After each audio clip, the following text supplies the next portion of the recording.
Chapter 23, Ecological Economics. Economics are central to the idea of sustainability and stewardship. The classical approach to resources was that until you used them, they provided no value to the system.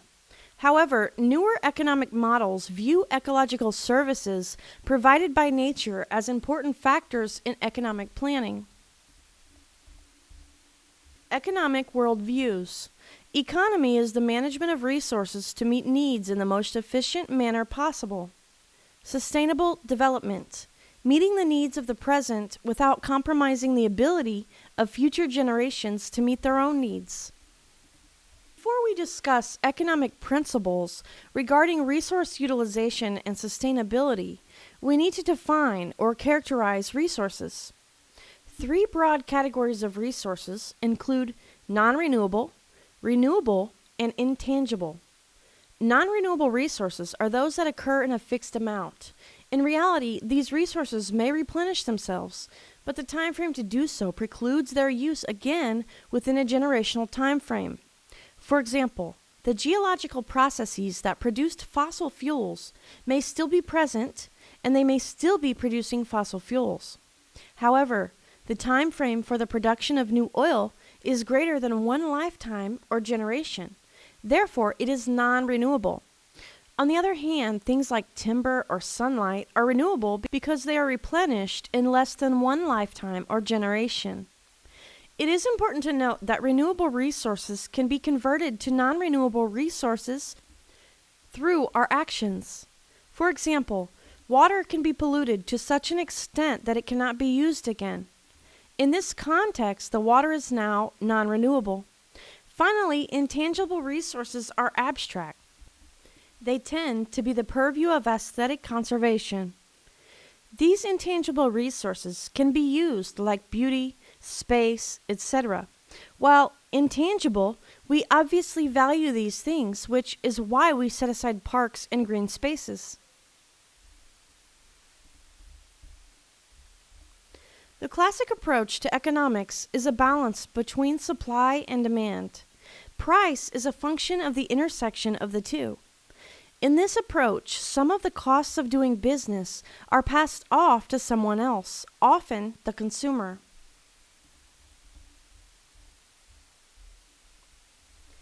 David Ricardo further refined the relation between supply and demand. Demand is the amount of a product or service consumers are willing and able to buy at various prices, assuming they are free to express their preferences. Supply is the quantity of that product being offered for sale at various prices. A graph of supply and demand curves. There is a direct inverse relationship between supply and demand.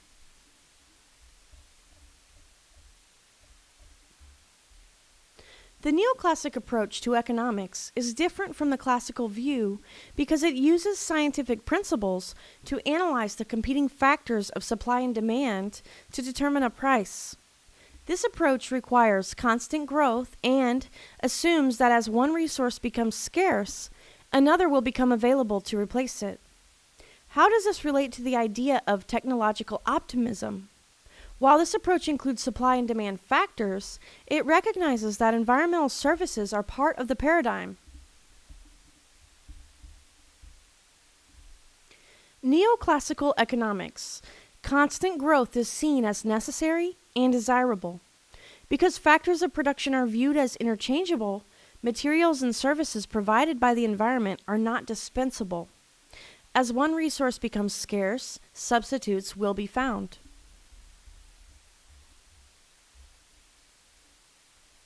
An illustration of a neoclassical model of economics.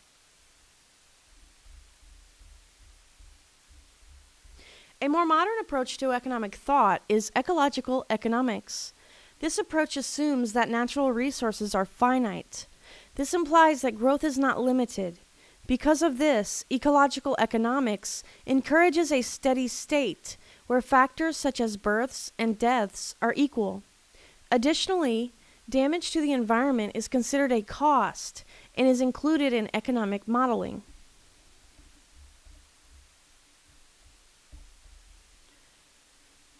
Ecological economics tries to make producers account for social as well as environmental cost.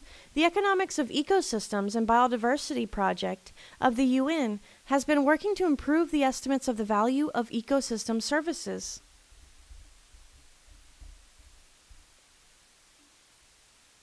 An illustration of ecological economics.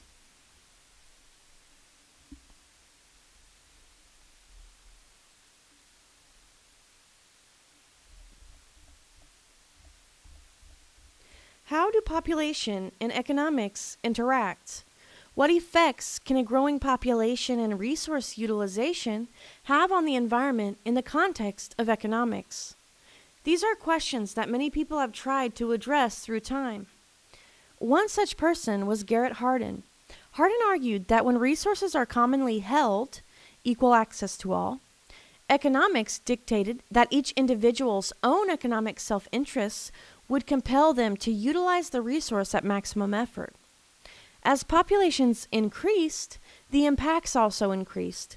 This occurred because while individual impacts may not be large, the sum total of everyone maximizing the use of the resource rapidly stripped the ability of the ecosystem to support that level of use.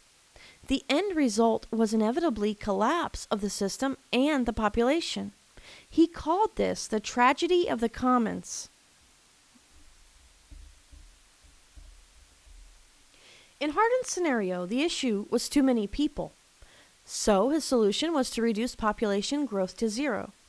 However, his argument only applied to an unregulated system. What happens if the system is regulated? Privatization of the resource often reduces the impact of the tragedy because it limits access. We will talk about this later.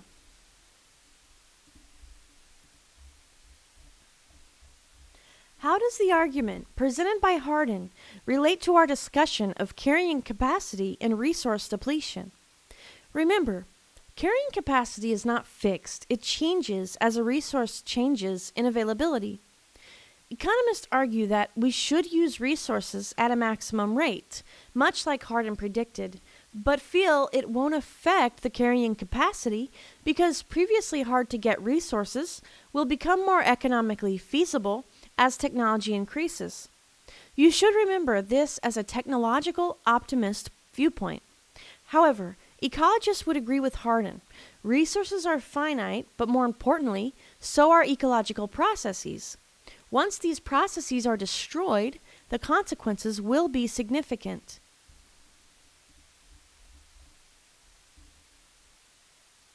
An illustration of the scarcity development cycle.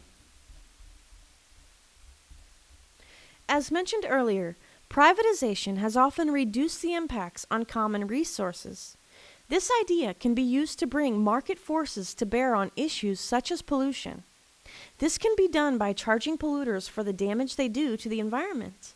Additionally, by charging for damage, the market will encourage the development of businesses and products to reduce the pollution and thereby reducing the cost to the polluting businesses.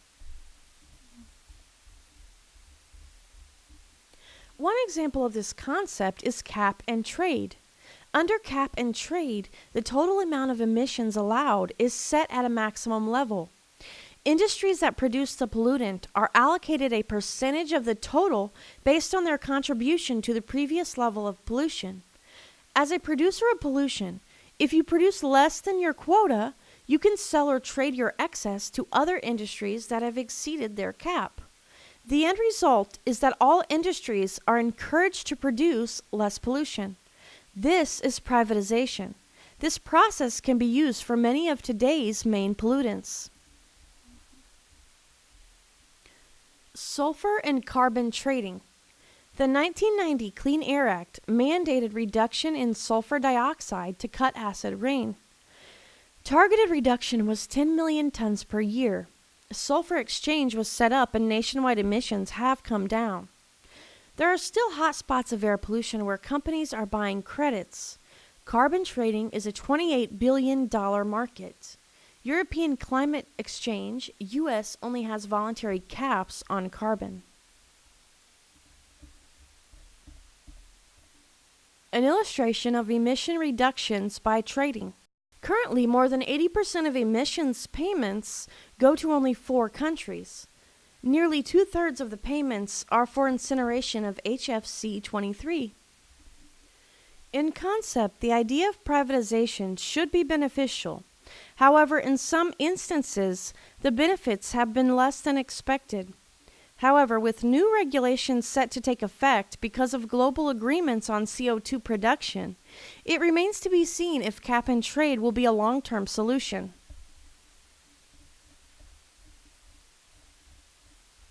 Another approach to benefiting the environment through economic pressures is through the development of green businesses. Much like ecotourism, many businesses are beginning to realize operating in a more sustainable manner often improves business operations, including profits, while decreasing their ecological footprint. Being green leverages a market share not available to less green businesses. Business models follow ecology. Paul Hawken's book, The Ecology of Commerce, was seminal in convincing people to look at business and environment. Nothing is wasted in nature. One's organism's waste is another's food. Industrial processes should operate on similar principle. Another approach to corporate responsibility is triple bottom line, using environmental effects and social justice to measure success as well as profits.